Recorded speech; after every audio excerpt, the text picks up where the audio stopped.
السلام علیکم. یو 15 کاله مخکې په دې ملک کې د زړې طریقې سره به اګریکلچر کېدو، زراعت او زمینداره به کېده، نو هغې به هغسې فایده نه وه. بیا پکې یو نوی فصل راغی تماکو، د هغې طریقه خلکو ته نه ورتله، نو د یو اس ایډ یو پروجیکټ دلته لانچ شو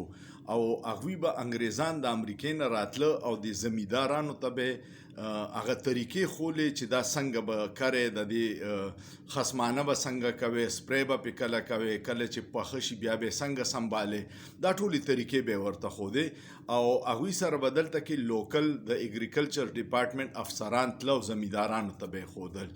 نو دغسې یو ځای ته زمیندار راټول کړي به ورته او هغه انګریز به راغی، هغه به خبرې وکړې او بیا به د پاکستاني افسر هغې ته ترجمه کوله. هغه انګریز یو ځای کې ډېرې اوږدې خبرې وکړې پوره، نو د پاکستاني افسر د هغې ترجمه وکړه او ویې چې تماکو به داسې کرئ، په دې وخت به ول اوبه خور کوئ، داسې به پې سپری واچوئ، داسې به ترې بچې مات کړئ، د څه چې د هغې خصماني ای ورته ټوله ووایي. هغه انګریز بیا داسې اوږده خبره وکړه،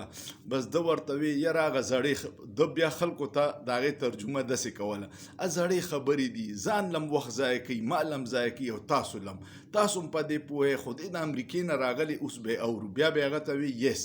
چې یس به یې ووایي، هغه انګریز به بیا یو اوږده کیسه وکړه، ده به بیا داسې مختصر ووایي، مړه بس ستاسو هم وخت ضایع کوي او زما هم وخت ضایع کوي او څه دې کېږي نه، دا دې چې څه وایي دا کتابي خبرې دي، زموږ د ځمکو کې دا شیزونه نه کېږي. بیا به یې انګریز ته ووایي یس، هغه به بیا په انګلیش کې یو لوی کیسه وکړه، نو ده خو هغه ترجمه به نه کوله، خو بیا به یې ورته وایي چې مړه کاکا بس دا څه چې وایي داسې دغه کوي. دې خبرې نه مې مطلب دا و چې عوامو ته به مخکې دقسې زمونږه صحیح خبره نه رسېده. که تاسو خیالي مخکې یو پی ټي وي او هغې باندې به صرف د حکومت پروپیګنډه چلېده، بیا ورسره د پرایویټ چینلې رالې، خو هغه هم دومره کنټرول چینلې وې چې د حکومت د پروپیګنډې نه بغیر چې به د دوی د مرضۍ نه بغیر څه خبره وکړه، نو بیا به یې در باندې اشتهارونه بند کړه. اوس هم هغه چل کوي، تاسو وګورئ په دې ټولو چینلو د یو طرف پروپیګنډه چلیږي او د بل چا هغه خبره پې نشي راتلی، ځکه چې اشتهارونه پې بندوي. خو د دوی دې پیرې له بدقسمتي دا وشوه چې سوشل میډیا راله او سوشل میډیا دومره هغوی نه وارو پار خطا کړی دی چې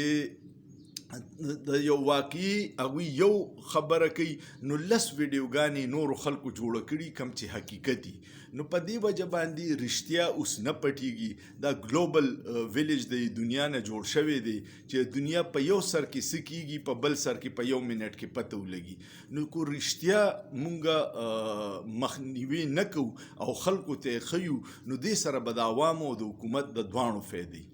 امید لرم ستاسو به ویډیو خوښه شوي، کمنټ پې وکړئ، دوستانو سره شیر کړئ او سوچ پې وکړئ، په سوچ کې څه ګناه نشته. شکریه.